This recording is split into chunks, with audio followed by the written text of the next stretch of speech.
गीता किसी विशेष व्यक्ति, किसी जाति, वर्ग, पंथ, देश काल या किसी रूढ़िग्रस्त संप्रदाय का ग्रंथ नहीं है, बल्कि यह सार्वलौकिक तथा सार्वकालिक धर्मशास्त्र है। ये प्रत्येक देश, प्रत्येक जाति, प्रत्येक आयु के, प्रत्येक स्त्री पुरुष के लिए, सबके लिए है।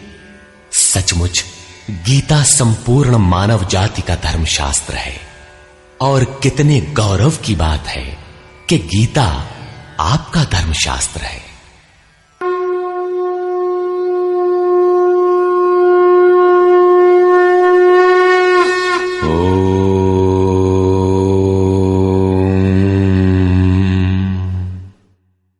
श्री परमात्मने नमः। यथार्थ गीता, श्रीमद् भगवत गीता, अथ चतुर्थोऽध्याय। अध्याय 3 में योगेश्वर श्री कृष्ण ने आश्वस्त किया था कि दोष दृष्टि से रहित होकर जो भी मानव श्रद्धा युक्त हो मेरे मत के अनुसार चलेगा, वो कर्मों के बंधन से भली प्रकार छूट जाएगा। कर्म बंधन से मुक्ति दिलाने की क्षमता योग, ज्ञान योग या कर्म योग दोनों में है। योग में ही युद्ध संचार निहित है। प्रस्तुत अध्याय में वे बताते हैं कि इस योग का प्रणेता कौन है, इसका क्रमिक विकास कैसे होता है। श्री भगवान वाच।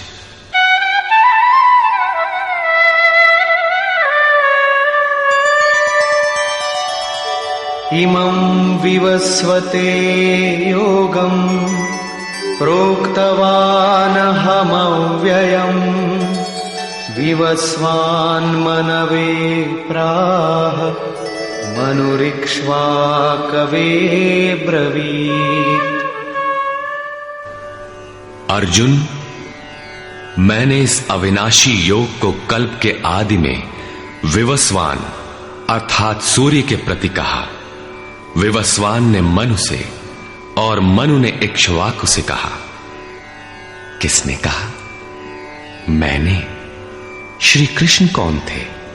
एक योगी, तत्व स्थित महापुरुष ही इस अविनाशी योग को कल्प के आरंभ में अर्थात भजन के आरंभ में विवस्वान अर्थात जो विवश हैं ऐसे प्राणियों से कहता है, सुरा में संचार कर देता है। यहां सूर्य एक प्रतीक है, क्योंकि सुरा में ही वो परम प्रकाश स्वरूप है और वहीं उसके पाने का विधान है। वास्तविक प्रकाशदाता अर्थात सूर्य वहीं है। ये योग अविनाशी है। योगेश्वर श्री कृष्ण ने कहा था कि इसमें आरंभ का नाश नहीं होता। इस योग का आरंभ भर कर दें तो ये पूर्णत्व दिलाकर ही शांत होता है। शरीर का कल्प औषधियों द्वारा होता है, किंतु आत्मा का भजन से होता है। भजन का आरंभ ही आत्मकल्प का आदि है। ये साधन भजन भी किसी महापुरुष की ही देन है। मोह निशा में अचेत आदिम मानव, जिसमें भजन का कोई संस्कार नहीं है, योग के विषय में जिसने कभी सोचा तक नहीं, ऐसा मनुष्य किसी महापुरुष को देखता है तो उनके दर्शन मात्र से, उनकी वाणी से, टूटी फूटी सेवा और सानिध्य से योग के संस्कार उसमें संचारित हो जाते हैं। गोस्वामी तुलसीदास जी इसी को कहते हैं, जे चितिये प्रभु जिन्न प्रभु हेरे, ते सब भये परम पद जोगु। योगेश्वर श्री कृष्ण कहते हैं कि ये योग मैंने आरंभ में सूर्य से कहा। चक्षोः सूर्यो अजायत। महापुरुष के दृष्टि निक्षेप मात्र से योग के संस्कार सुरा में प्रसारित हो जाते हैं। स्वयं प्रकाश, स्ववश परमेश्वर का निवास सबके हृदय में है। सुरा अर्थात श्वास के निरोध से ही उसकी प्राप्ति का विधान है। सुरा में संस्कारों का सृजन ही सूर्य के प्रति कहना है। समय आने पर यह संस्कार मन में स्फुरित होगा। यही सूर्य का मन से कहना है। मन में स्फुरित होने पर महापुरुष के उस वाक्य के प्रति इच्छा जागृत हो जाएगी। यदि मन में कोई बात है तो उसे पाने की इच्छा अवश्य होगी। यही मनु का इक्ष्वाकु से कहना है। लालसा होगी कि वो नियत कर्म करें जो अविनाशी है, जो कर्म बंधन से मोक्ष दिलाता है। ऐसा है तो किया जाए और आराधना गति पकड़ लेती है। गति पकड़कर ये योग कहां पहुंचाता है, इस पर कहते हैं, एवं परंपरा प्राप्तम् इमं राजर्षयो विदुः सकाले नेह महता योगो नष्टः परन्तप। इस प्रकार किसी महापुरुष द्वारा संस्कार रहित पुरुषों की सुरा में, सुरा से मन में, मन से इच्छा में और इच्छा तीव्र होकर क्रियात्मक आचरण में ढलकर ये योग क्रमशः उत्थान करते करते राजर्षि श्रेणी तक पहुंच जाता है। उस अवस्था में जाकर विदित होता है। इस स्तर के साधक में रिद्धियों सिद्धियों का संचार होता है। वो योग इस महत्वपूर्ण काल में इसी लोक अर्थात शरीर में प्रायः नष्ट हो जाता है। इस सीमा रेखा को कैसे पार किया जाए? क्या इस विशेष स्थल पर पहुंचकर सभी नष्ट हो जाते हैं? श्री कृष्ण कहते हैं, नहीं, जो मेरा आश्रित है, मेरा प्रिय भक्त है, अनन्य सखा है, वो नष्ट नहीं होता।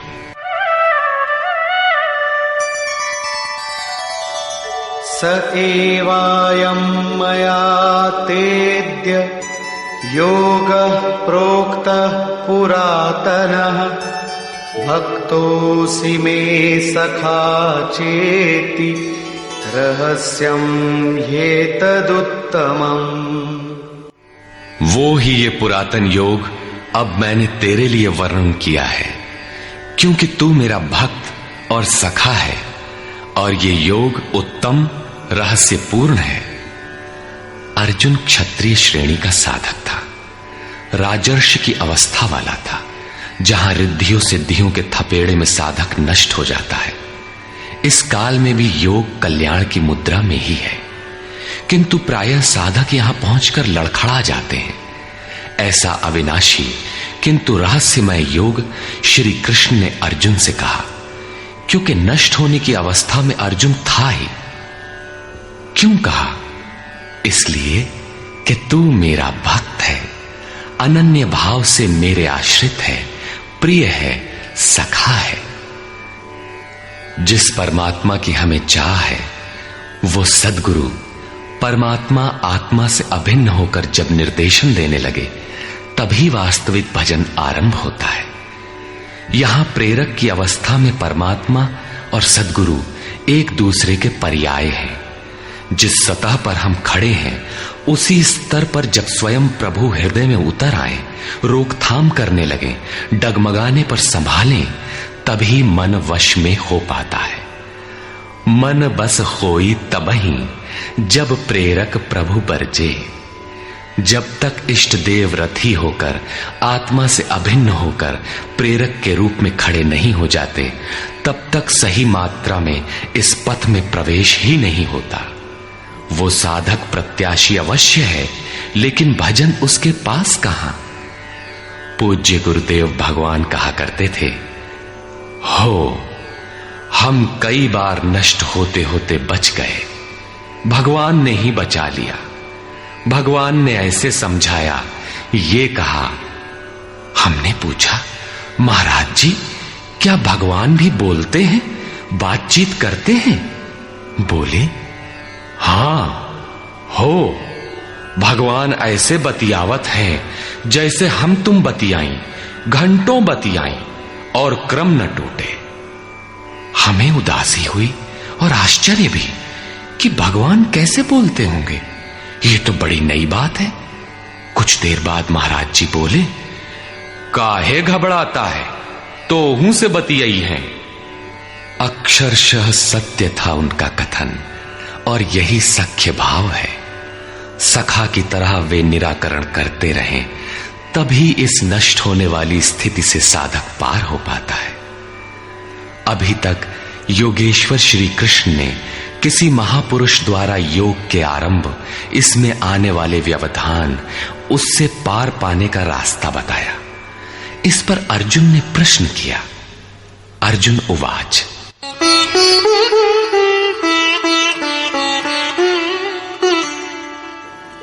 अपरं भवतो जन्म परं जन्म विवस्वतः कथमेतद्विजानीयाम् त्वमादौ प्रोक्तवानिति।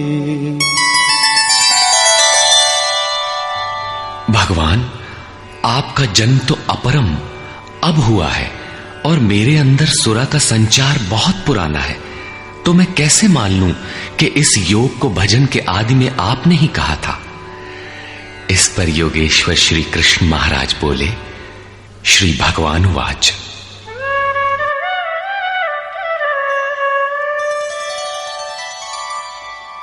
बहूनि मे व्यतीतानि जन्मानि तव चार्जुन तान्यहं वेद सर्वाणि न त्वं वेत्थ परन्तप।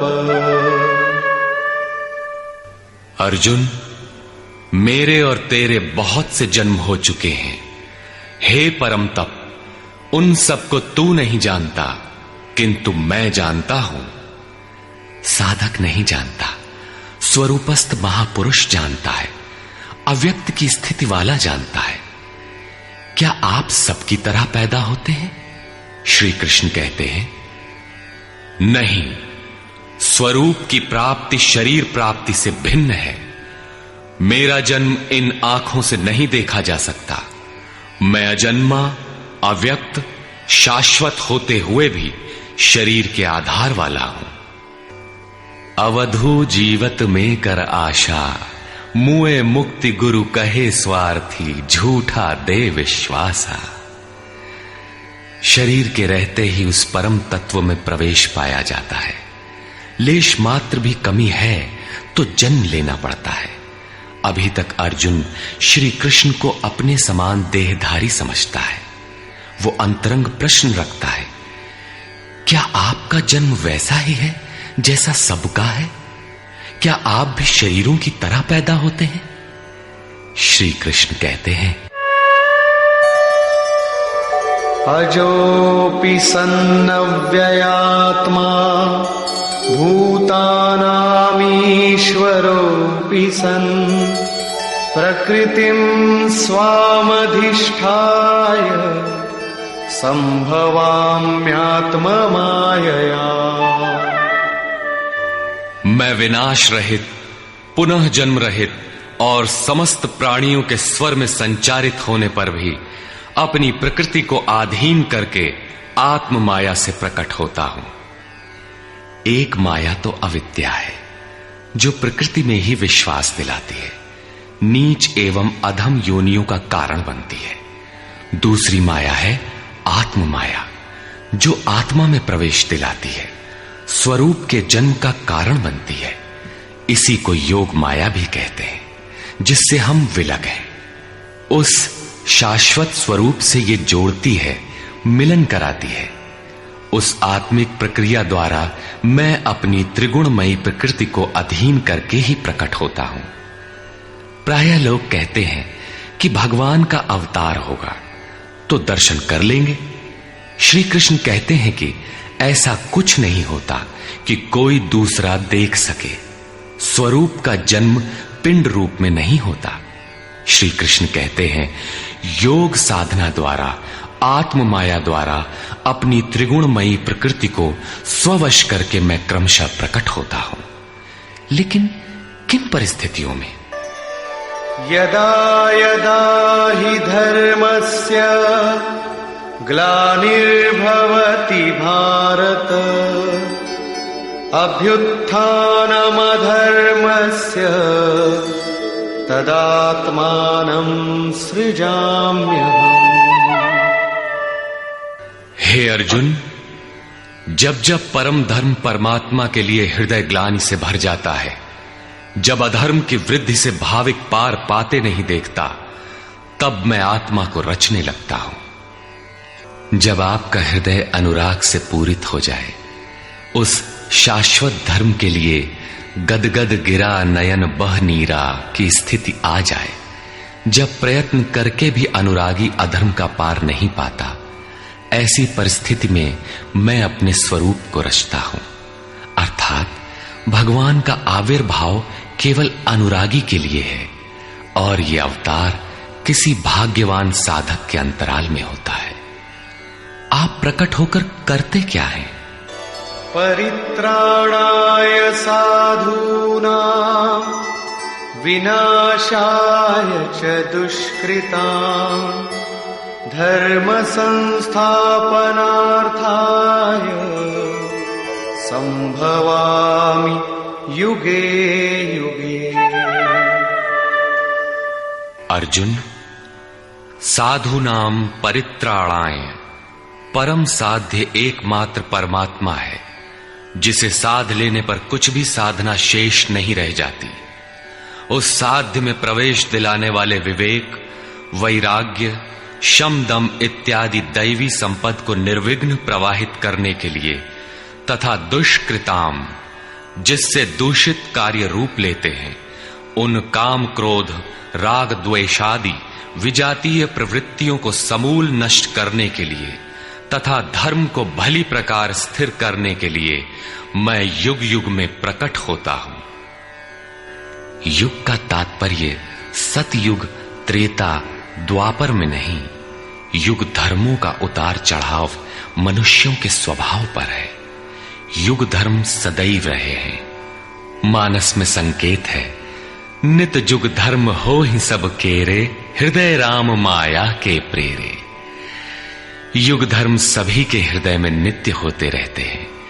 अविद्या से नहीं बल्कि विद्या से, राम माया की प्रेरणा से हृदय में होते हैं, जिसे प्रस्तुत श्लोक में आत्म माया कहा गया है। वही है राम माया।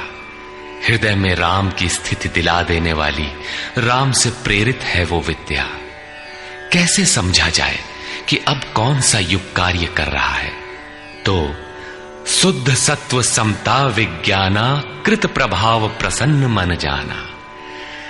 जब हृदय में शुद्ध सत्व गुण ही कार्यरत हो, राजस तथा तामस दोनों गुण शांत हो जाएं, विषमताएं समाप्त हो गई हों, जिसका किसी से द्वेष न हो, विज्ञान हो, अर्थात इष्ट से निर्देशन लेने और उस पर टिकने की क्षमता हो, मन में प्रसन्नता का पूर्ण संचार हो, जब ऐसी योग्यता आ जाए तो सतयुग में प्रवेश मिल गया।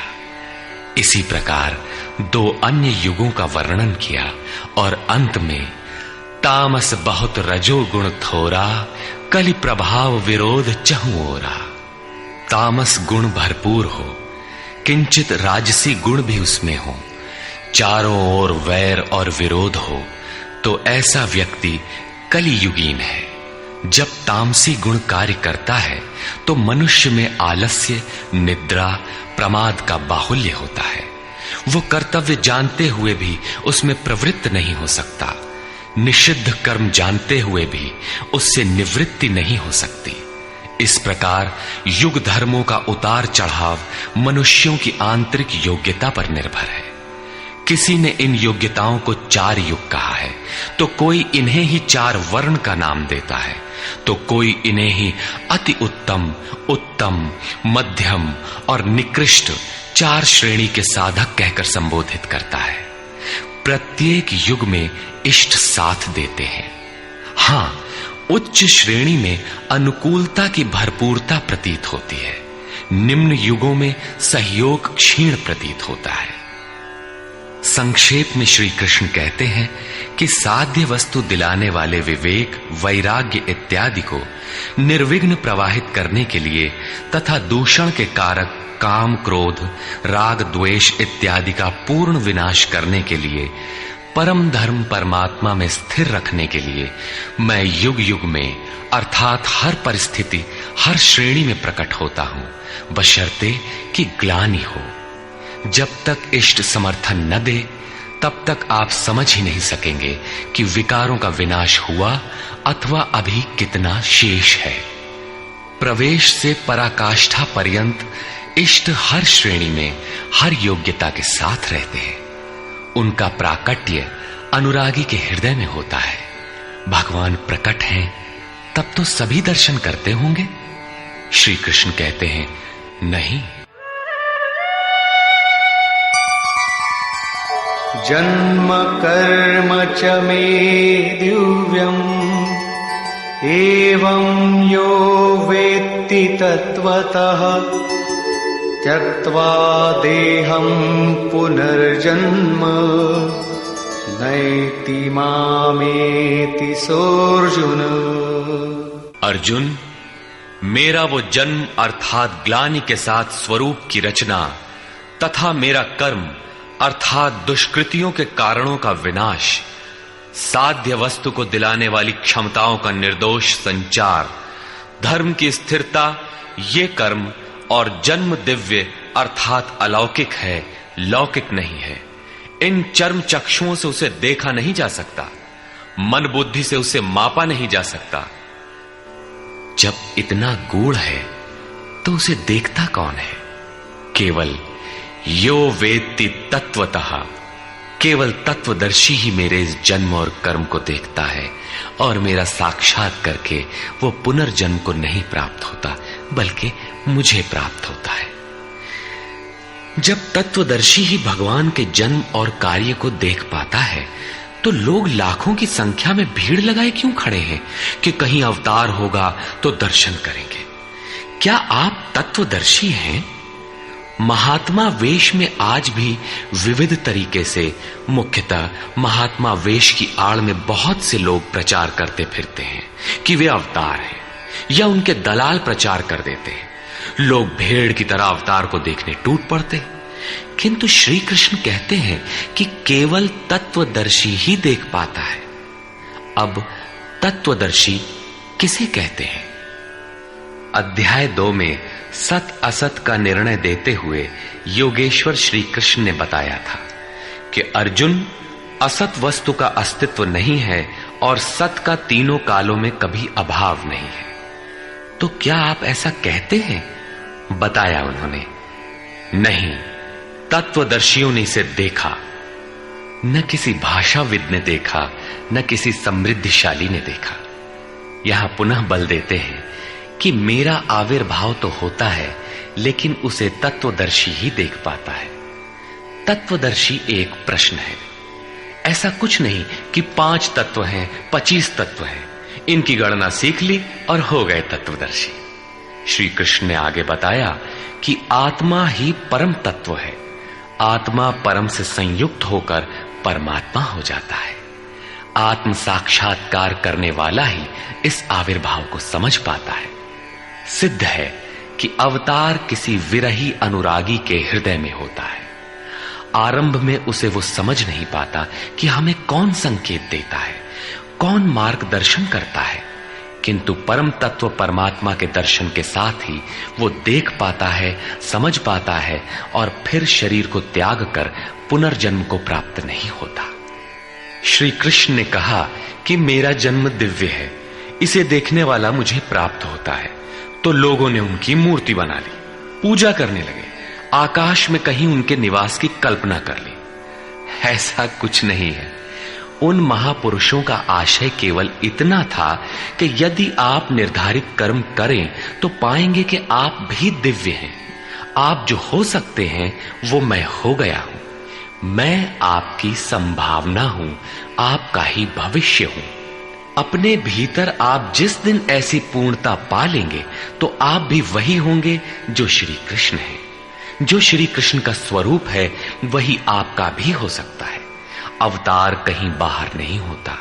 हां, यदि अनुराग पूरित हृदय हो तो आपके भीतर भी अवतार की अनुभूति संभव है। वे आपको प्रोत्साहित करते हैं कि बहुत से लोग इस मार्ग पर चलकर मेरे स्वरूप को प्राप्त कर चुके हैं। वीतराग भय क्रोधा मन्मया मामुपाश्रिताः बहवो ज्ञानतपसा पूता मद्भावमागता। राग और विराग दोनों से परे वीतराग तथा इसी प्रकार भय अभय, क्रोध अक्रोध दोनों से परे अनन्य भाव से अर्थात अहंकार रहित मेरे शरण हुए बहुत से लोग ज्ञान तप से पवित्र होकर मेरे स्वरूप को प्राप्त हो चुके हैं। अब ऐसा होने लगा हो ऐसी बात नहीं है, यह विधान सदैव से रहा है। बहुत से पुरुष इसी प्रकार से मेरे स्वरूप को प्राप्त हो चुके हैं। किस प्रकार? जिन जिन का हृदय अधर्म की वृद्धि देखकर परमात्मा के लिए ग्लानि से भर गया, उस स्थिति में मैं अपने स्वरूप को रचता हूं। वे मेरे स्वरूप को प्राप्त होते हैं, जिसे योगेश्वर श्री कृष्ण ने तत्व दर्शन कहा था, उसे ही अब ज्ञान कहते हैं। परम तत्व है परमात्मा, उसे प्रत्यक्ष दर्शन के साथ जानना ज्ञान है। ऐसी जानकारी वाले ज्ञानी मेरे स्वरूप को प्राप्त करते हैं। यहां यह प्रश्न पूरा हो गया। अब वे योग्यता के आधार पर भजने वालों का श्रेणी विभाजन करते हैं। ये यथा मां प्रपद्यन्ते तांस्तथैव भजाम्यहम् मम वर्त्मानुवर्तन्ते मनुष्याः पार्थ सर्वशः। पार्थ, जो मुझे जितनी लगन से जैसा भजते हैं, मैं भी उनको वैसा ही भजता हूं, उतनी ही मात्रा में सहयोग देता हूं। साधक की श्रद्धा ही कृपा बनकर उसे मिलती है। इस रहस्य को जानकर सुधीजन संपूर्ण भाव से मेरे मार्ग के अनुसार ही बरतते हैं। जैसा मैं बरतता हूं, जो मुझे प्रिय है वैसा ही आचरण करते हैं। जो मैं कराना चाहता हूं वही करते हैं। भगवान कैसे भजते हैं? वे रथी बनकर खड़े हो जाते हैं, साथ चलने लगते हैं, यही उनका भजना है। दूषित जिनसे पैदा होते हैं उनका विनाश करने के लिए वे खड़े हो जाते हैं। सत्य में प्रवेश दिलाने वाले सद्गुणों का परित्राण करने के लिए वे खड़े हो जाते हैं। जब तक इष्ट देव हृदय से पूर्णता रथी न हो और हर कदम पर सावधान न करें, तब तक कोई कैसा ही भजनानंदी क्यों न हो, लाख आंख मूंदे, लाख प्रयत्न करे, वो इस प्रकृति के द्वंद्व से पार नहीं हो सकता। वो कैसे समझेगा कि हम कितनी दूरी तय कर चुके, कितना शेष है। इष्ट ही आत्मा से अभिन्न होकर खड़े हो जाते हैं और उसका मार्गदर्शन करते हैं कि तुम यहां पर हो, ऐसे करो, ऐसे चलो। इस प्रकार प्रकृति की खाई पाटते हुए शनैः शनैः आगे बढ़ाते हुए स्वरूप में प्रवेश दिला देंगे। भजन तो साधक को ही करना पड़ता है, किंतु उसके द्वारा इस पथ में जो दूरी तय होती है वो इष्ट की देन है। ऐसा जानकर सभी मनुष्य सर्वतोभावेन मेरा अनुसरण करते हैं। किस प्रकार वे बरतते हैं? कांक्षन्तः कर्मणां सिद्धिं यजन्त इह देवताः क्षिप्रं हि मानुषे लोके सिद्धिर्भवति कर्मजा। वे पुरुष इस मनुष्य शरीर में कर्मों की सिद्धि चाहते हुए देवताओं को पूजते हैं। कर्म कौन सा? श्री कृष्ण ने कहा, अर्जुन तू नियत कर्म कर। नियत कर्म क्या है? यज्ञ की प्रक्रिया ही कर्म है। यज्ञ क्या है? साधना की विधि विशेष, जिसमें श्वास प्रश्वास का हवन, इंद्रियों के बहिर्मुखी प्रवाह को संयमाग्नि में हवन किया जाता है, जिसका परिणाम है परमात्मा। कर्म का शुद्ध अर्थ है आराधना, जिसका स्वरूप इसी अध्याय में आगे मिलेगा। इस आराधना का परिणाम क्या है? संसिद्धिम, परम सिद्धि परमात्मा यान्ति ब्रह्म सनातनम, शाश्वत ब्रह्म में प्रवेश, परम नैष्कर्म्य की स्थिति। श्री कृष्ण कहते हैं, मेरे अनुसार बरतने वाले लोग इस मनुष्य लोक में कर्म के परिणाम परम नैष्कर्म्य सिद्धि के लिए देवताओं को पूजते हैं, अर्थात दैवी संपद को बलवती बनाते हैं। तीसरे अध्याय में उन्होंने बताया था कि इस यज्ञ द्वारा तुम देवताओं की वृद्धि करो, दैवी संपद को बलवती बनाओ। ज्यों ज्यों हृदय देश में वो दैवी संपद उन्नत होगी, त्यों ही त्यों तुम्हारी उन्नति होगी। इस प्रकार परस्पर उन्नति करते हुए परम श्रेय को प्राप्त हो जाओ। अंत तक उन्नति करते जाने की ये अंतःक्रिया है।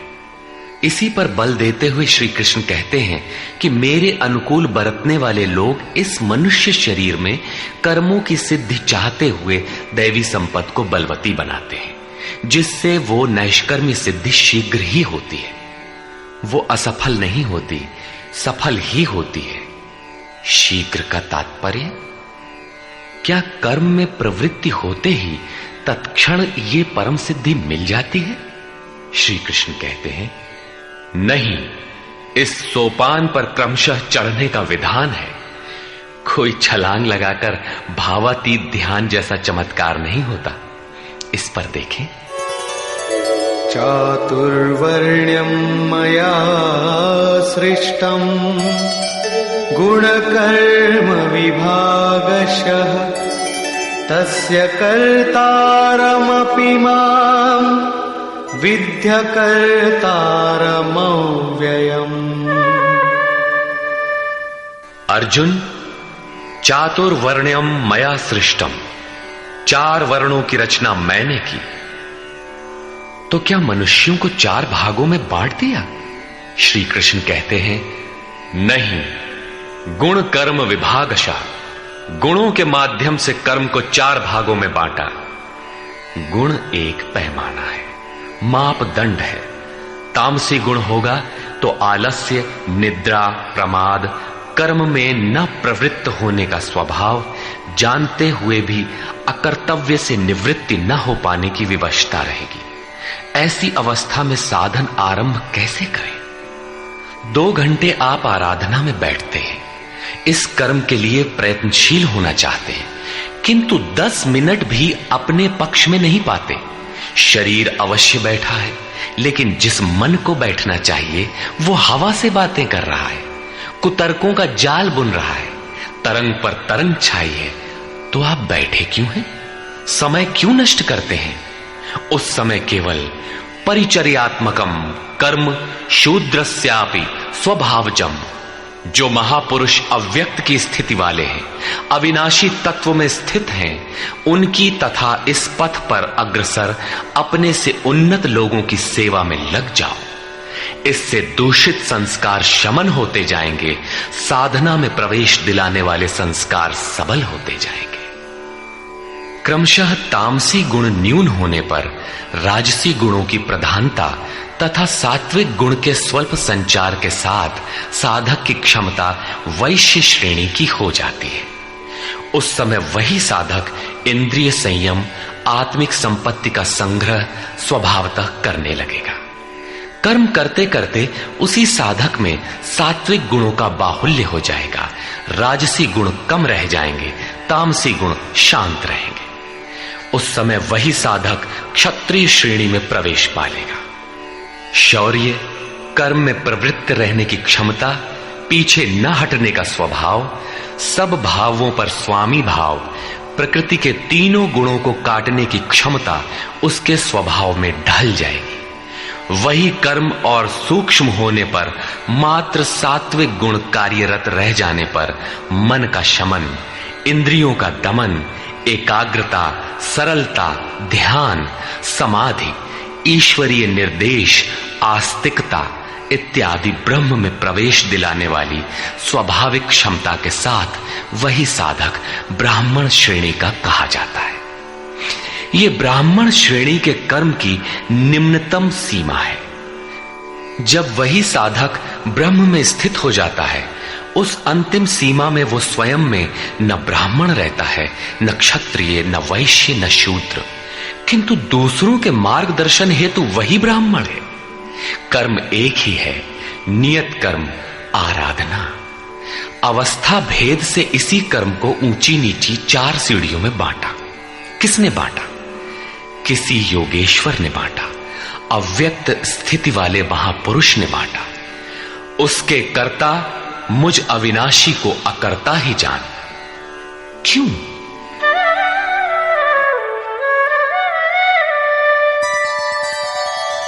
न मां कर्माणि लिम्पन्ति न मे कर्मफले स्पृहा इति मां योऽभिजानाति कर्मभिर्न स बध्यते। क्योंकि कर्मों के फल में मेरी स्पृहा नहीं है। कर्मों का फल क्या है? श्री कृष्ण ने पीछे बताया था कि यज्ञ जिससे पूरा होता है उस क्रिया का नाम कर्म है, और पूर्ति काल में यज्ञ जिसकी रचना करता है उस ज्ञानामृत को पान करने वाला शाश्वत सनातन ब्रह्म में प्रवेश पा लेता है। कर्म का परिणाम है परमात्मा। उस परमात्मा की चाह भी अब मुझे नहीं है, क्योंकि वो मुझसे भिन्न नहीं है। मैं अव्यक्त स्वरूप हूं, उसी की स्थिति वाला हूं। अब आगे कोई सत्ता नहीं जिसके लिए इस कार्य पर स्नेह रखूं। इसलिए कर्म मुझे लिपायमान नहीं करते, और इसी स्तर से जो भी मुझे जानता है, अर्थात जो कर्मों के परिणाम परमात्मा को प्राप्त कर लेता है, उसे भी कर्म नहीं बांधते। जैसे श्री कृष्ण, वैसे उस स्तर से जानने वाला महापुरुष। एवं ज्ञात्वा कृतं कर्म पूर्वैरपि मुमुक्षुभिः कुरु कर्मैव तस्मात् त्वं पूर्वैः पूर्वतरं कृतम्। अर्जुन, पहले होने वाले मोक्ष की इच्छा वाले पुरुषों द्वारा भी यही जानकर कर्म किया गया। क्या जानकर?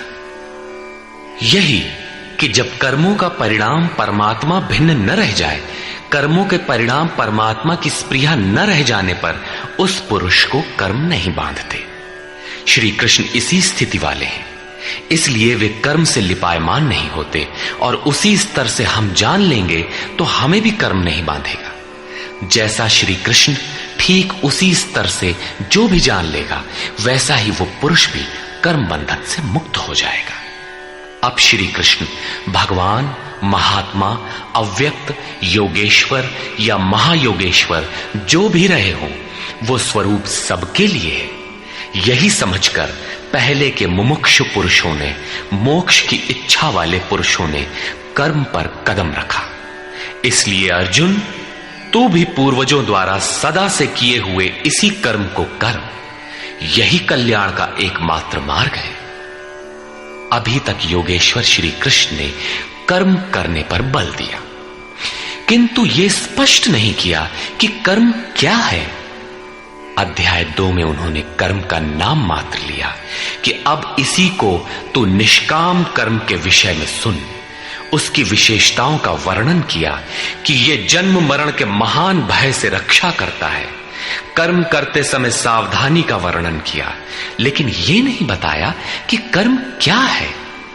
अध्याय 3 में उन्होंने कहा कि ज्ञान मार्ग अच्छा लगे या निष्काम कर्म योग, कर्म तो करना ही पड़ेगा।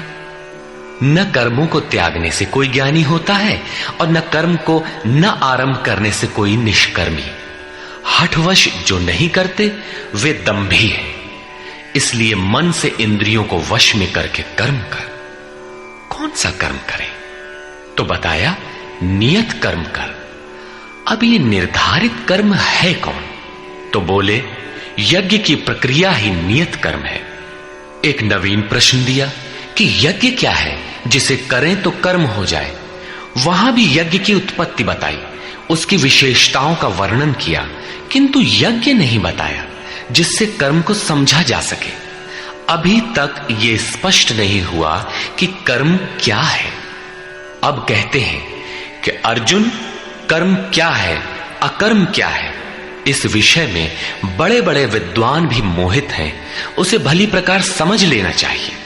किं कर्म किम कर्मेति कवयोप्यत्र मोहिताः तत्ते कर्म प्रवक्ष्यामि यज्ञात्वा मोक्ष्यसे शुभात्। कर्म क्या है और अकर्म क्या है, इस विषय में बुद्धिमान पुरुष भी मोहित हैं। इसलिए मैं वो कर्म तेरे लिए अच्छी तरह से कहूंगा जिसे जानकर तू अशुभात मोक्ष से, अशुभ अर्थात संसार बंधन से भली प्रकार छूट जाएगा। कर्म कोई ऐसी वस्तु है जो संसार बंधन से मुक्ति दिलाती है। इसी कर्म को जानने के लिए श्री कृष्ण पुनः बल देते हैं।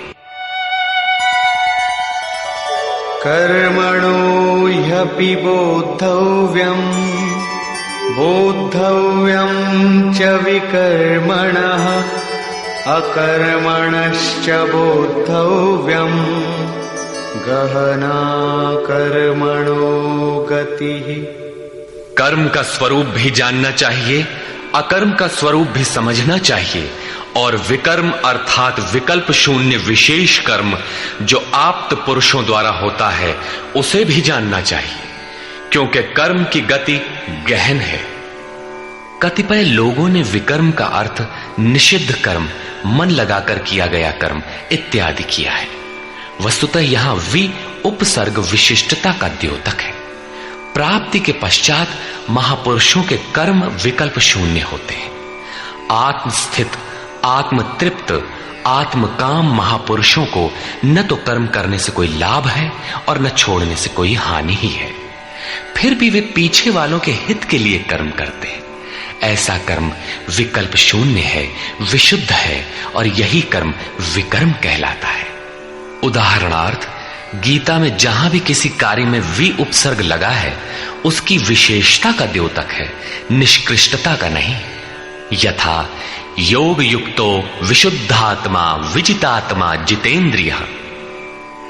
अभी आपने विकर्म देखा, रहा कर्म और अकर्म, जिसे अगले श्लोक में समझने का प्रयास करें। यदि यहां कर्म अकर्म का विभाजन नहीं समझ सके तो कभी नहीं समझ सकेंगे। कर्मण्यकर्म यः पश्येत् अकर्मणि च कर्म यः स बुद्धिमान् मनुष्येषु स युक्तः कृत्स्न कर्म कृत्। जो पुरुष कर्म में अकर्म देखे, कर्म माने आराधना अर्थात आराधना करे, और ये भी समझे कि करने वाला मैं नहीं हूं बल्कि गुणों की अवस्था ही चिंतन में हमें नियुक्त करता है, मैं इष्ट द्वारा संचालित हूं, ऐसा देखे। और जब इस प्रकार अकर्म देखने की क्षमता आ जाए और धारावाहिक रूप से कर्म होता रहे, तभी समझना चाहिए कि कर्म सही दिशा में हो रहा है। वही पुरुष मनुष्यों में बुद्धिमान है, मनुष्यों में योगी है, योग से युक्त बुद्धि वाला है और संपूर्ण कर्मों का करने वाला है।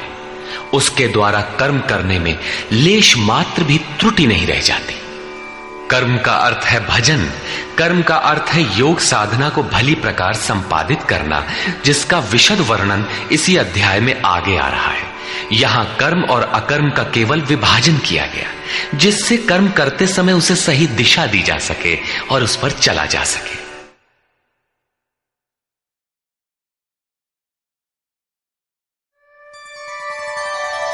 यस्य सर्वे समारंभाः कामसंकल्पवर्जिताः ज्ञानाग्निदग्धकर्माणम् तमाहुः पंडितं बुधाः।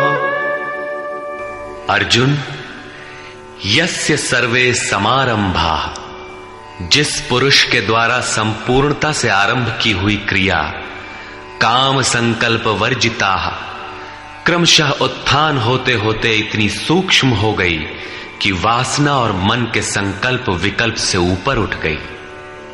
कामना और संकल्पों का निरोध होना मन की विजेतावस्था है। अतः कर्म कोई ऐसी वस्तु है जो इस मन को कामना और संकल्प विकल्प से ऊपर उठा देता है। उस समय ज्ञानाग्नि दग्ध कर्माणम, अंतिम संकल्प के भी शमन के साथ जिसे हम नहीं जानते, जिसे जानने के लिए हम इच्छुक थे, उस परमात्मा की प्रत्यक्ष जानकारी हो जाती है। क्रियात्मक पथ पर चलकर परमात्मा की प्रत्यक्ष जानकारी का नाम ही ज्ञान है। उस ज्ञान के साथ ही दग्ध कर्माणम, कर्म सदा के लिए दग्ध हो जाते हैं। जिसे पाना था पा लिया, आगे कोई सत्ता नहीं जिसकी शोध करे, इसलिए कर्म करके ढूंढे भी तो किसे। उस जानकारी के साथ कर्म की आवश्यकता समाप्त हो जाती है। ऐसी स्थिति वालों को ही बोध स्वरूप महापुरुषों ने पंडित कहकर संबोधित किया है। उनकी जानकारी पूर्ण है। ऐसी स्थिति वाला महापुरुष करता क्या है, रहता कैसे है, उसकी रहनी पर प्रकाश डालते हैं।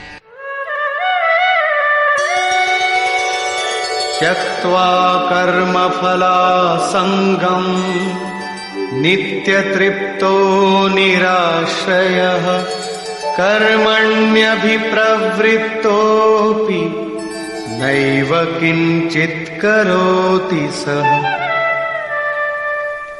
अर्जुन, वह पुरुष सांसारिक आश्रय से रहित होकर नित्य वस्तु परमात्मा में ही तृप्त रहकर कर्मों के फल परमात्मा की आसक्ति को भी त्याग कर कर्म में अच्छी प्रकार बरतता हुआ भी कुछ नहीं करता। निराशीर्यत चित्तात्मा त्यक्त सर्व परिग्रहः शारीरं केवलं कर्म कुर्वन्नाप्नोति किल्बिषम्।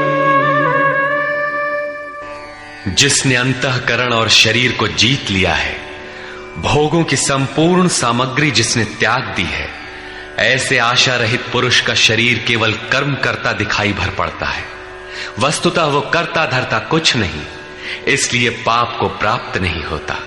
वो पूर्णत्व को प्राप्त है, इसलिए आवागमन को प्राप्त नहीं होता।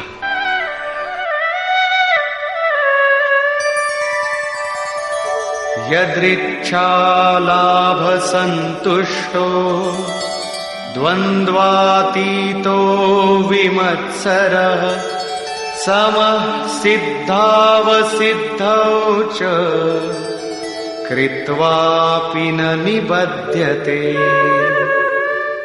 अपने आप जो कुछ भी प्राप्त हो उसी में संतुष्ट रहने वाला, सुख दुख राग द्वेष और हर्ष शोकादि द्वंद्वों से परे, विमत्सरः ईर्ष्या रहित तथा सिद्धि और असिद्धि में समभाव वाला पुरुष कर्मों को करके भी नहीं बंधता। सिद्धि अर्थात जिसे पाना था वो अब भिन्न नहीं है और वो कभी विलग भी नहीं होगा, इसलिए असिद्धि का भी भय नहीं है। इस प्रकार सिद्धि और असिद्धि में समभाव वाला पुरुष कर्म करके भी नहीं बंधता। कौन सा कर्म वो करता है? वही नियत कर्म, यज्ञ की प्रक्रिया। इसी को दोहराते हुए कहते हैं,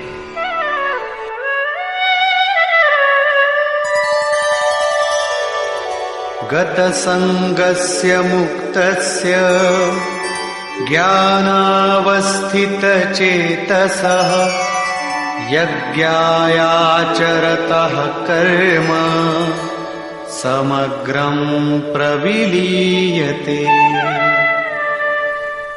अर्जुन, यज्ञायाचरतः कर्म, यज्ञ का आचरण ही कर्म है और साक्षात्कार का नाम ही ज्ञान है। इस यज्ञ का आचरण करके साक्षात्कार के साथ ज्ञान में स्थित संग दोष और आसक्ति से रहित मुक्त पुरुष के संपूर्ण कर्म भली प्रकार विलीन हो जाते हैं। वे कर्म कोई परिणाम उत्पन्न नहीं कर पाते, क्योंकि कर्मों का फल परमात्मा उनसे भिन्न नहीं रह गया। अब फल में कौन सा फल लगेगा, इसलिए उन मुक्त पुरुषों को अपने लिए कर्म करने की आवश्यकता समाप्त हो जाती है। फिर भी लोक संग्रह के लिए वे कर्म करते ही हैं और करते हुए भी वे इन कर्मों से लिप्त नहीं होते। जब करते हैं तो लिप्त क्यों नहीं होते? इस पर कहते हैं, ब्रह्मार्पणं ब्रह्महविः ब्रह्माग्नौ ब्रह्मणाहुतं ब्रह्मैव तेन गन्तव्यं ब्रह्म कर्म समाधिना। ऐसे मुक्त पुरुष का समर्पण ब्रह्म है, हवि ब्रह्म है, अग्नि भी ब्रह्म ही है। अर्थात ब्रह्म रूप अग्नि में ब्रह्म रूपी कर्ता द्वारा जो हवन किया जाता है वो भी ब्रह्म है। ब्रह्म कर्म समाधिना, जिसके कर्म ब्रह्म का स्पर्श करके समाधिस्थ हो चुके हैं, उसमें विलय हो चुके हैं, ऐसे महापुरुष के लिए जो प्राप्त होने योग्य है वो भी ब्रह्म ही है। वो कर्ता धर्ता कुछ नहीं, केवल लोक संग्रह के लिए कर्म में बरतता है। ये तो प्राप्ति वाले महापुरुष के लक्षण हैं, किंतु कर्म में प्रवेश लेने वाले प्रारंभिक साधक कौन सा यज्ञ करते हैं? अब यहां उसी यज्ञ को स्पष्ट करते हैं।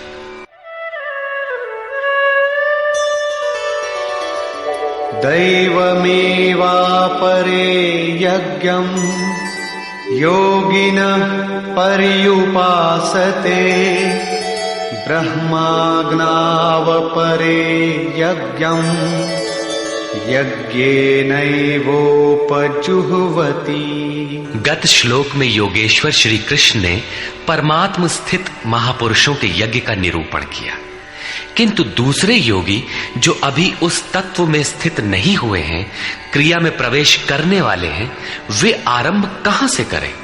इस पर कहते हैं कि दूसरे योगी लोग दैवम यज्ञम अर्थात दैवी संपद को अपने हृदय में बलवती बनाते हैं, जिसके लिए ब्रह्मा का निर्देश था कि इस यज्ञ द्वारा तुम लोग देवताओं की उन्नति करो। ज्यों ज्यों हृदय देश में दैवी संपद अर्जित होगी वही तुम्हारी प्रगति होगी और क्रमशः परस्पर उन्नति करके परम श्रेय को प्राप्त करो।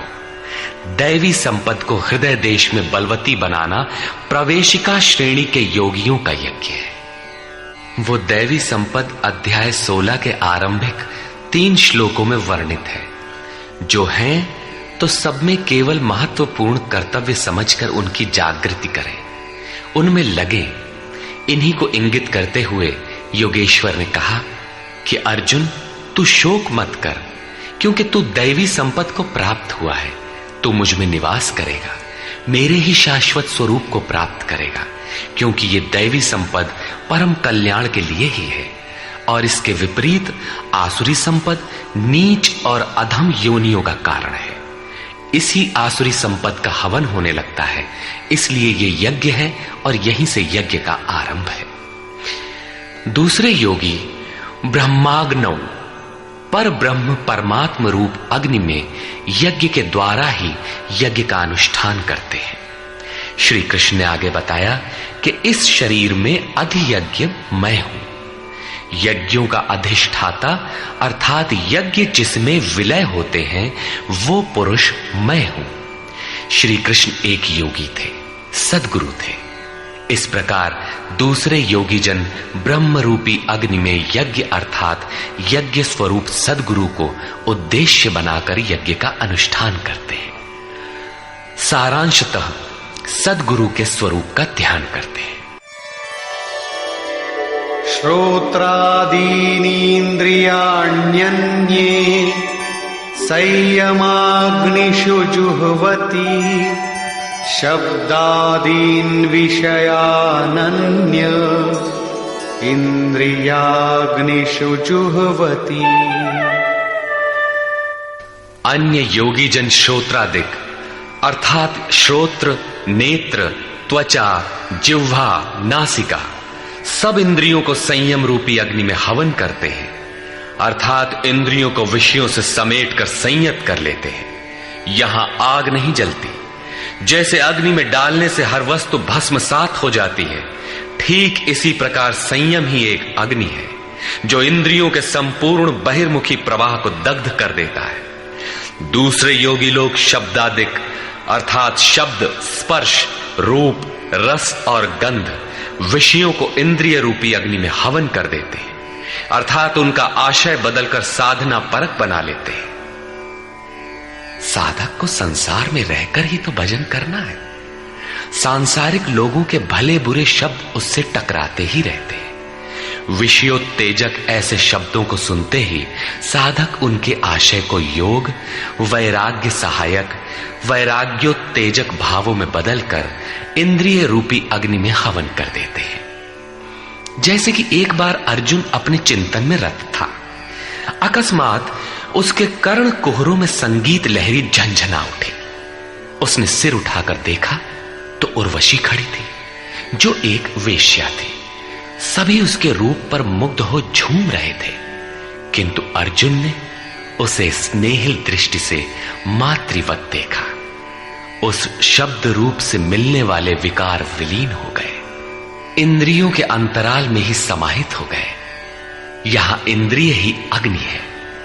अग्नि में डाली हुई वस्तु जैसे भस्मसात हो जाती है, उसी प्रकार आशय बदलकर इष्ट के अनुकूल ढाल लेने पर विषयोत्तेजक रूप, रस, गंध, स्पर्श और शब्द भी भस्म हो जाते हैं। साधक पर कुप्रभाव नहीं डाल पाते। साधक इन शब्दादिकों में रुचि नहीं लेता, इन्हें ग्रहण नहीं करता। इन श्लोकों में अपरे, अन्य शब्द एक ही साधक की ऊंची नीची अवस्थाएं हैं। एक ही यज्ञकर्ता का ऊंचा नीचा स्तर है, न कि अपरे अपरे कहने से कोई अलग अलग यज्ञ। सर्वाणि इंद्रिय कर्माणि प्राणकर्माणि चापरे आत्मसंयम योगाग्नौ जुह्वति ज्ञान दीपिते। अभी तक योगेश्वर ने जिस यज्ञ की चर्चा की, उसमें क्रमशः दैवी संपत्ति को अर्जित किया जाता है। इंद्रियों की संपूर्ण चेष्टाओं का संयम किया जाता है। बलात् विषयोत्तेजक शब्दादिकों के टकराने पर भी उनका आशय बदलकर उनसे बचा जाता है। इससे उन्नत अवस्था होने पर दूसरे योगी जन संपूर्ण इंद्रियों की चेष्टाओं तथा प्राण के व्यापार को साक्षात्कार सहित ज्ञान से प्रकाशित परमात्म स्थिति रूपी योगाग्नि में हवन करते हैं। जब संयम की पकड़ आत्मा के साथ तद्रूप हो जाती है, प्राण और इंद्रियों का व्यापार भी शांत हो जाता है, उस समय विषयों को उद्दीप्त करने वाली और इष्ट में प्रवृत्ति दिलाने वाली दोनों धाराएं आत्मसात हो जाती हैं। परमात्मा में स्थिति मिल जाती है, यज्ञ का परिणाम निकल आता है। ये है यज्ञ की पराकाष्ठा। जिस परमात्मा को पाना था उसी में स्थिति आ गई तो शेष क्या रहा। पुनः योगेश्वर श्री कृष्ण यज्ञ को भली प्रकार समझाते हैं।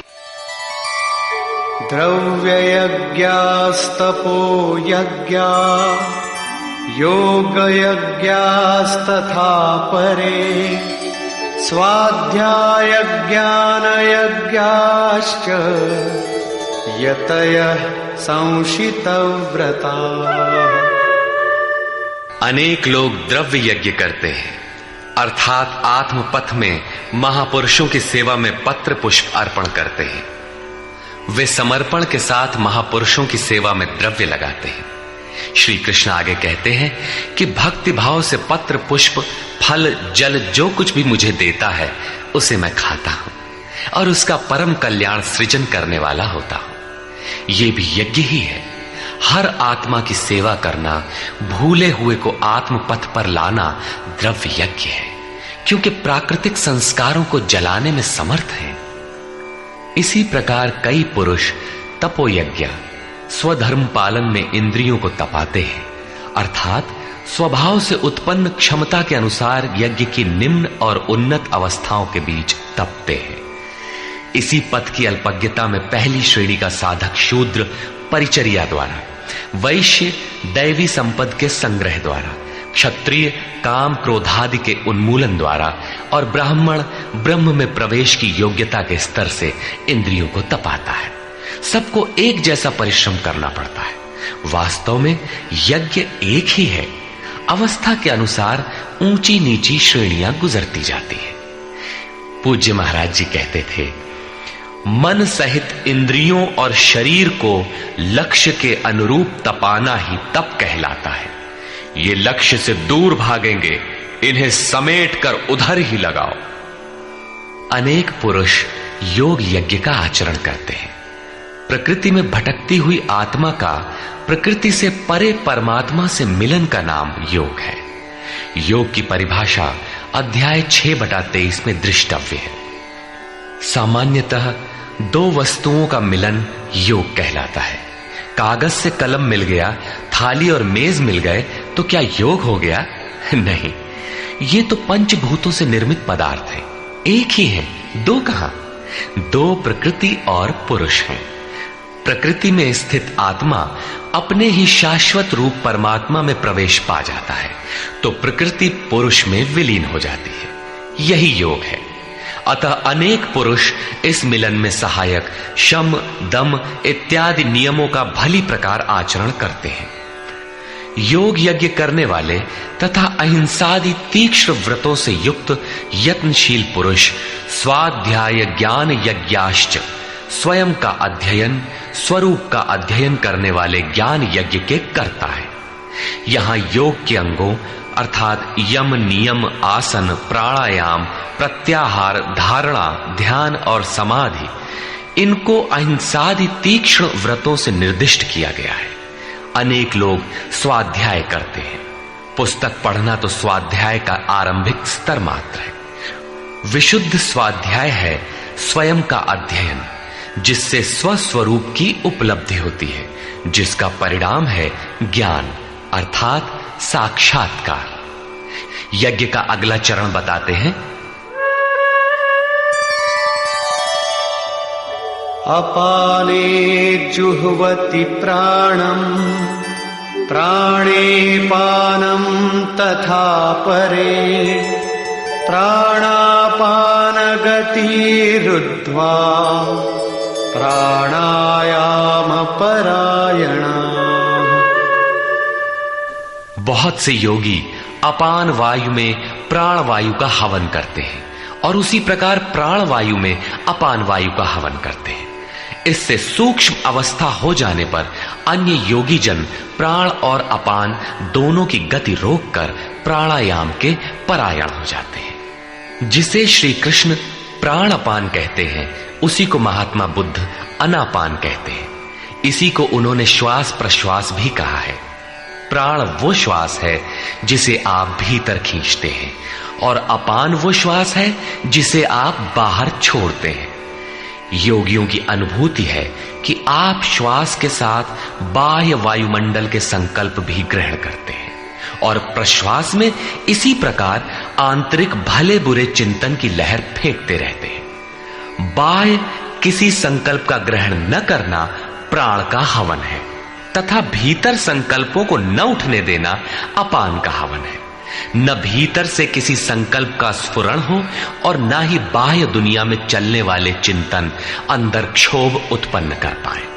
इस प्रकार प्राण और अपान दोनों की गति सम हो जाने पर प्राणों का याम अर्थात निरोध हो जाता है। यही प्राणायाम है। ये मन की विजितावस्था है। प्राणों का रुकना और मन का रुकना एक ही बात है। प्रत्येक महापुरुष ने इस प्रकरण को लिया है। वेदों में इसका उल्लेख है, चत्वारि वाक पारमिता पदानि। इसी को पूज्य महाराज जी कहा करते थे। हो, एक ही नाम को 4 श्रेणियों से जपा जाता है, बैखरी, मध्यमा, पश्यंती और परा। बैखरी उसे कहते हैं जो व्यक्त हो जाए, नाम का इस प्रकार उच्चारण हो कि आप सुने और बाहर कोई बैठा हो तो उसे भी सुनाई पड़े। मध्यमा अर्थात मध्यम स्वर में जप, जिसे केवल आप ही सुने, बगल में बैठा हुआ व्यक्ति भी उस उच्चारण को सुन न सके। ये उच्चारण कंठ से होता है। धीरे धीरे नाम की धुन बन जाती है, डोर लग जाती है। साधना और सूक्ष्म हो जाने पर पश्यंती अर्थात नाम देखने की अवस्था आ जाती है। फिर नाम को जपा नहीं जाता, यही नाम श्वास में ढल जाता है। मन को दृष्टा बनाकर खड़ा कर दें, देखते बर रहे कि सांस कहती क्या है, सांस आती है कब, बाहर निकलती है कब, कहती है क्या।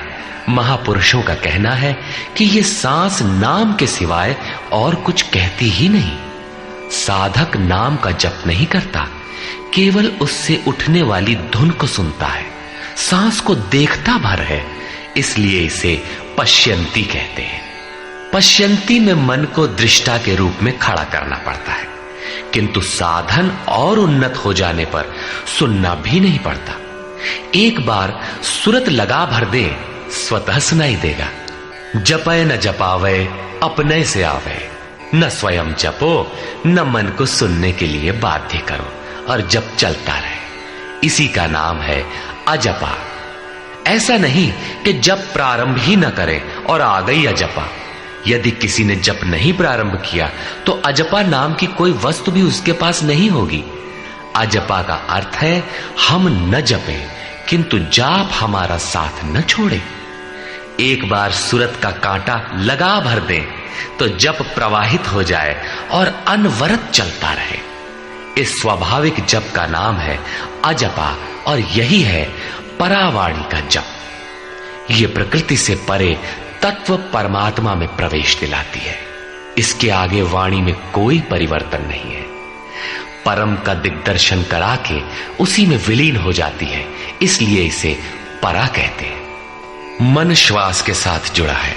जब श्वास पर दृष्टि है, श्वास में नाम ढल चुका है, भीतर से न तो किसी संकल्प का उत्थान है और न बाह्य वायुमंडल के संकल्प भीतर प्रवेश कर पाते हैं। यही मन पर विजय की अवस्था है। इसी के साथ यज्ञ का परिणाम निकल आता है। अपरे नियताहाराः प्राणान् प्राणेषु जुह्वति सर्वेप्येते यज्ञविदो यज्ञक्षपितकल्मषाः। दूसरे नियमित आहार करने वाले प्राण को प्राणों में ही हवन करते हैं। पूज्य महाराज जी कहा करते थे कि योगी का आहार दृढ़, आसन दृढ़ और निद्रा दृढ़ होनी चाहिए। आहार विहार पर नियंत्रण बहुत आवश्यक है। ऐसे अनेक योगी प्राण को प्राण में ही हवन कर देते हैं, अर्थात श्वास लेने पर ही ध्यान केंद्रित रखते हैं, प्रश्वास पर ध्यान नहीं देते। सांस आई तो सुना ओम, पुनः सांस आई तो ओम सुनते रहें। इस प्रकार यज्ञों द्वारा नष्ट पाप वाले ये सभी पुरुष यज्ञ के जानकार हैं। इन निर्दिष्ट विधियों में से यदि कहीं से भी करते हैं तो वे सभी यज्ञ के ज्ञाता हैं। अब यज्ञ का परिणाम बताते हैं।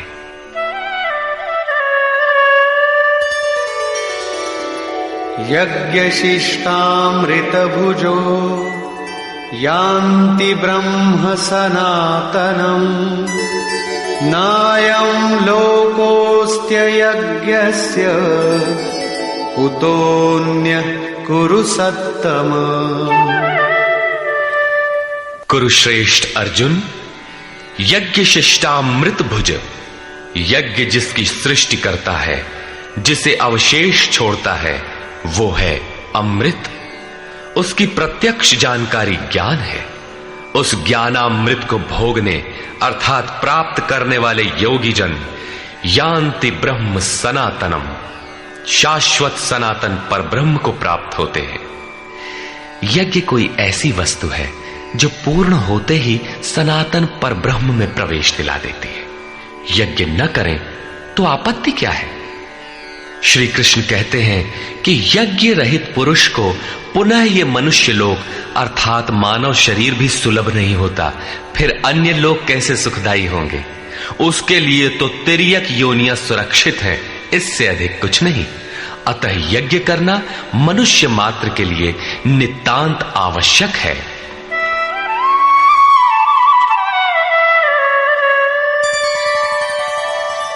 एवं बहुविधा यज्ञा वितता ब्रह्मणो मुखे कर्मजान् विद्धितान् सर्वान् एवं ज्ञात्वा विमोक्ष्यसे। इस प्रकार उपर्युक्त बहुत प्रकार के यज्ञ वेद की वाणी में कहे गए हैं, ब्रह्म के मुख से विस्तारित है। प्राप्ति के पश्चात महापुरुषों के शरीर को परब्रह्म धारण कर लेता है। ब्रह्म से अभिन्न अवस्था वाले उन महात्माओं की बुद्धि मात्र यंत्र होती है, उनके द्वारा वो ब्रह्म ही बोलता है। उसकी वाणी में इन यज्ञों का विस्तार किया गया है। इन सब यज्ञों को तू कर्मजान विद्धि, कर्म से उत्पन्न हुआ जान। यही पहले भी कहे आए हैं, यज्ञः कर्म समुद्भवः। उन्हें इस प्रकार क्रियात्मक चलकर जान लेने पर, जैसा अभी बताया था, यज्ञ करके जिनका पाप नष्ट हो चुका हो वही यज्ञ के यथार्थ ज्ञाता है। अतः अर्जुन, तू विमोक्ष्य से संसार बंधन से पूर्णतः छूट जाएगा। यहां योगेश्वर ने कर्म को स्पष्ट कर दिया। वो हरकत कर्म है जिससे उपर्युक्त यज्ञ पूर्ण होते हैं। अब यदि दैवी संपत्ति का अर्जन, सद्गुरु का ध्यान, इंद्रियों का संयम, श्वास का प्रश्वास में हवन, प्रश्वास का श्वास में हवन, प्राणापान की गति का निरोध खेती करने से होता हो, व्यापार, नौकरी या राजनीति करने से होता हो, तो आप करिए। यज्ञ तो ऐसी क्रिया है जो पूर्ण होते ही तत्क्षण परब्रह्म में प्रवेश दिला देती है। बाह्य किसी भी कार्य से आप तत्क्षण ब्रह्म में प्रवेश पा जाते हो तो कीजिए। वस्तुतः ये सब के सब यज्ञ चिंतन की अंतः क्रियाएं हैं, आराधना का चित्रण है जिससे आराध्य देव विदित होता है। यज्ञ उस आराध्य तक की दूरी तय करने की निर्धारित प्रक्रिया विशेष है। ये यज्ञ श्वास प्रश्वास, प्राणायाम इत्यादि जिस क्रिया से संपन्न होते हैं उस कार्य प्रणाली का नाम कर्म है। कर्म का शुद्ध अर्थ है आराधना, चिंतन।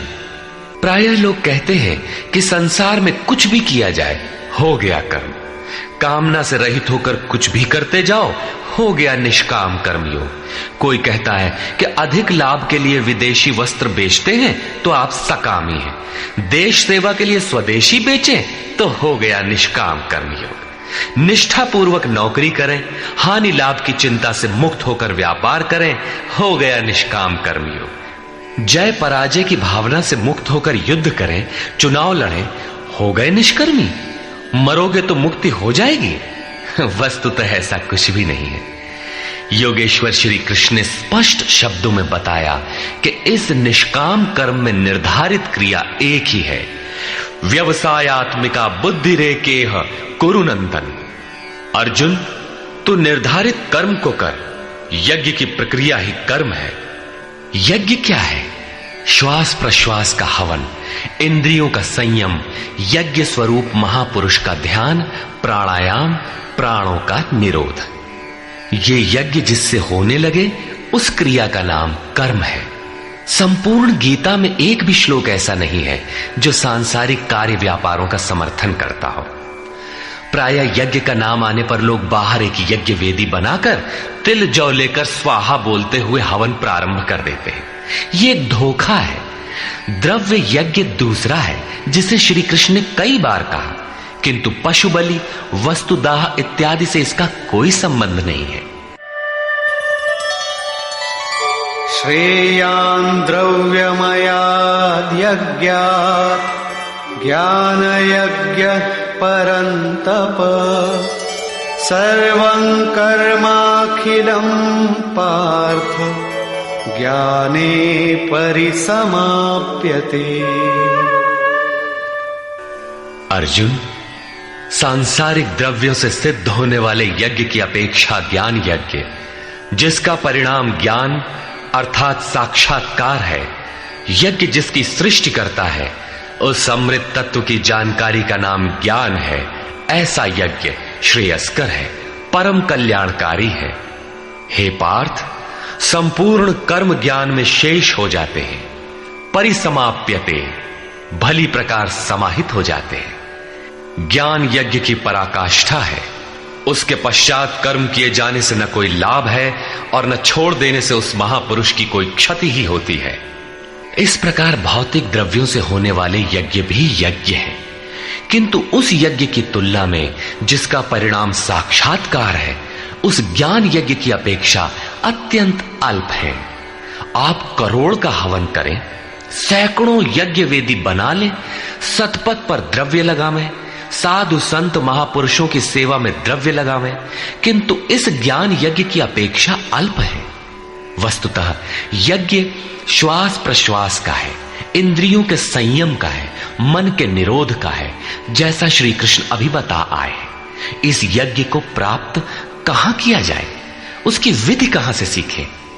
यथा तद्विद्धि प्रणिपातेन परिप्रश्नेन सेवया उपदेक्षन्ति ते ज्ञानम् ज्ञानिनस्तत्त्वदर्शिनः। इसलिए अर्जुन, तू तत्वदर्शी महापुरुष के पास जाकर भली प्रकार प्रणत होकर, अर्थात दंडवत प्रणाम करके, अहंकार त्याग कर, शरण होकर, भली प्रकार सेवा करके, निष्कपट भाव से प्रश्न करके तो उस ज्ञान को जान। वे तत्व को जानने वाले ज्ञानी जन तेरे लिए उस ज्ञान का उपदेश करेंगे, साधना पथ पर चलाएंगे। समर्पित भाव से सेवा करने के उपरांत ही इस ज्ञान को सीखने की क्षमता आती है। तत्वदर्शी महापुरुष परम तत्व परमात्मा का प्रत्यक्ष दिग्दर्शन करने वाले हैं। वे यज्ञ की विधि विशेष के ज्ञाता हैं और वही आपको भी सिखाएंगे। यदि अन्य यज्ञ होता तो ज्ञानी तत्वदर्शी की क्या आवश्यकता थी? स्वयं भगवान के सामने ही तो अर्जुन खड़ा था। भगवान उसे तत्वदर्शी के पास क्यों भेजते हैं? वस्तुतः श्री कृष्ण एक योगी थे। उनका आशय है कि आज तो अनुरागी अर्जुन मेरे समक्ष उपस्थित है, भविष्य में अनुरागियों को कहीं भ्रम न हो जाए कि श्री कृष्ण तो चले गए, अब किसकी शरण जाए।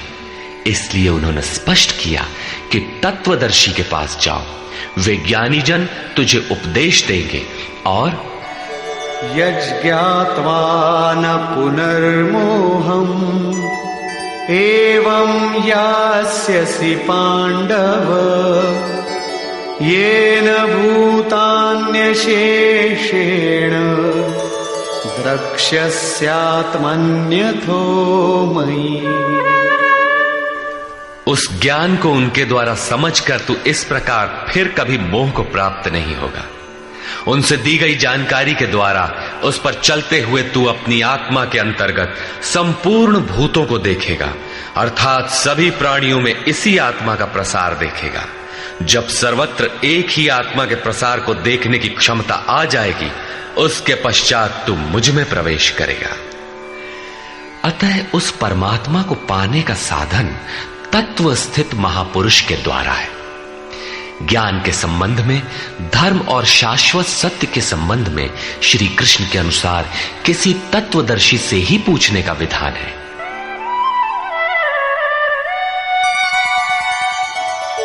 अपि चेदसि पापेभ्यः सर्वेभ्यः पापकृत्तमः सर्वं ज्ञानप्लवेनैव वृजिनं संतरिष्यसि।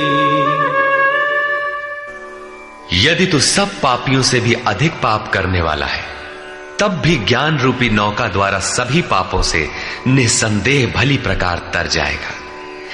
इसका आशय आप ये न लगा ले कि अधिक से अधिक पाप करके कभी भी तर जाएंगे। श्री कृष्ण का आशय मात्र यही है कि कहीं आप भ्रम में न रहे कि हम तो बड़े पापी हैं, हमसे पार नहीं लगेगा। ऐसी कोई गुंजाइश न निकाल लें। इसलिए श्री कृष्ण प्रोत्साहन और आश्वासन देते हैं कि सब पापियों के पापों के समूह से भी अधिक पाप करने वाला हो, फिर भी तत्वदर्शियों से प्राप्त ज्ञान रूपी नौका द्वारा तू निसंदेह संपूर्ण पापों को अच्छी प्रकार पार कर जाएगा। किस प्रकार? यथैधांसि समिद्धोऽग्निः भस्मसात् कुरुतेऽर्जुन ज्ञानाग्निः सर्वकर्माणि भस्मसात् कुरुते तथा। अर्जुन, जिस प्रकार प्रज्वलित अग्नि ईंधन को भस्म कर देता है, ठीक उसी प्रकार ज्ञान रूपी अग्नि संपूर्ण कर्मों को भस्म कर देता है। यह ज्ञान की प्रवेशिका नहीं है जहां से यज्ञ में प्रवेश मिलता है, वरन यह ज्ञान अर्थात साक्षात्कार की पराकाष्ठा का चित्रण है, जिसमें पहले विजातीय कर्म भस्म होते हैं और फिर प्राप्ति के साथ चिंतन कर्म भी उसी में विलय हो जाते हैं। जिसे पाना था पा लिया, अब आगे चिंतन कर किसे ढूंढे? ऐसा साक्षात्कार वाला ज्ञानी संपूर्ण शुभाशुभ कर्मों का अंत कर लेगा। वो साक्षात्कार होगा कहां? बाहर होगा अथवा भीतर? इस पर कहते हैं,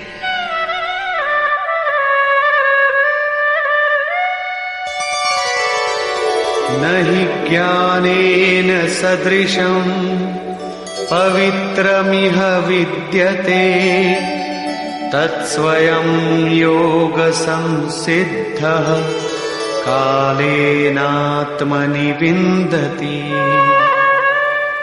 इस संसार में ज्ञान के समान पवित्र करने वाला निसंदेह कुछ भी नहीं है। उस ज्ञान अर्थात साक्षात्कार को तू स्वयं, दूसरा नहीं, योग की परिपक्व अवस्था में, आरंभ में नहीं, अपनी आत्मा के अंतर्गत हृदय देश में ही अनुभव करेगा, बाहर नहीं। इस ज्ञान के लिए कौन सी योग्यताएं अपेक्षित हैं? योगेश्वर के ही शब्दों में, श्रद्धावान् लभते ज्ञानम् तत्परः संयतेन्द्रियः ज्ञानं लब्ध्वा परां शान्तिम् अचिरेणाधिगच्छति। श्रद्धावान, तत्पर तथा संयतेंद्रिय पुरुष ही ज्ञान प्राप्त कर पाता है। भावपूर्वक जिज्ञासा नहीं है तो तत्वदर्शी की शरण जाने पर भी ज्ञान नहीं प्राप्त होता। केवल श्रद्धा ही पर्याप्त नहीं है। श्रद्धावान शिथिल प्रयत्न भी हो सकता है। अतः महापुरुष द्वारा निर्दिष्ट पथ पर तत्परता से अग्रसर होने की लगन आवश्यक है। इसके साथ ही संपूर्ण इंद्रियों का संयम अनिवार्य है। जो वासनाओं से विरत नहीं है उसके लिए साक्षात्कार अर्थात ज्ञान की प्राप्ति कठिन है। केवल श्रद्धावान आचरणरत संयतेंद्रिय पुरुष ही ज्ञान प्राप्त करता है। ज्ञान को प्राप्त कर वो तत्क्षण परम शांति को प्राप्त हो जाता है, जिसके पश्चात कुछ भी पाना शेष नहीं रहता। और जहां श्रद्धा नहीं है, अज्ञश्चाश्रद्दधानश्च संशयात्मा विनश्यति नायं लोकोऽस्ति न परो न सुखं संशयात्मनः। अज्ञानी जो यज्ञ के विधि विशेष से अनभिज्ञ है एवं श्रद्धा रहित तथा संशय युक्त पुरुष इस परमार्थ पथ से भ्रष्ट हो जाता है। उनमें भी संशय युक्त पुरुष के लिए न तो सुख है, न पुनः मनुष्य शरीर है और न परमात्मा ही। अतः तत्वदर्शी महापुरुष के पास जाकर इस पथ के संशयों का निवारण कर लेना चाहिए, अन्यथा वे वस्तु का परिचय कभी नहीं पाएंगे। फिर पाता कौन है? योग संन्यस्त कर्माणम् ज्ञान संच्छिन्न संशयम् आत्मवन्तं न कर्माणि निबध्नन्ति धनंजय। जिसके कर्म योग द्वारा भगवान में समाहित हो चुके हैं, जिसका संपूर्ण संशय परमात्मा की प्रत्यक्ष जानकारी द्वारा नष्ट हो गया है, परमात्मा से संयुक्त ऐसे पुरुष को कर्म नहीं बांधते। योग के द्वारा ही कर्मों का शमन होगा, ज्ञान से ही संशय नष्ट होगा। इसीलिए श्री कृष्ण कहते हैं, तस्मादज्ञान संभूतं हृत्स्थं ज्ञानासिनात्मनः चित्वैनं संशयं योगम् आतिष्ठोत्तिष्ठ भारत।